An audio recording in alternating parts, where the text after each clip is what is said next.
these videos to explain section 2 within lab 4.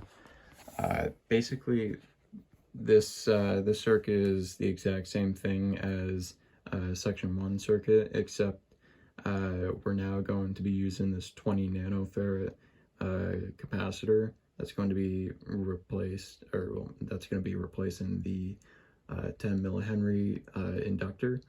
So this makes the RL circuit an RC circuit, and we're going to be using the same values. So for your source, you're going to be having a 8 millivolt peak to peak, or 8 volt peak to peak, sorry, source with a 10 kilohertz frequency. So up here I have my values already written down. So here's my waveform, and when I turn on both, you'll see that this is what my waveform looks like. Orange being the source still, and blue being the voltage across that 470 ohm resistor, so that we can try and figure out what the source current is.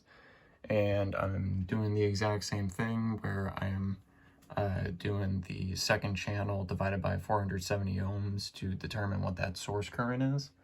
And you can see here that I'm roughly getting 8.7, 8.8 milliamps peak to peak for a 4.13 volt peak to peak value across that 470 ohm resistor.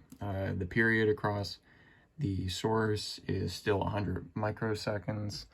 So what you can do is determine the phase angle difference between these two. So the period D1 will have the distance from this like intersect here all the way over to where the blue and the red intersect at the origin.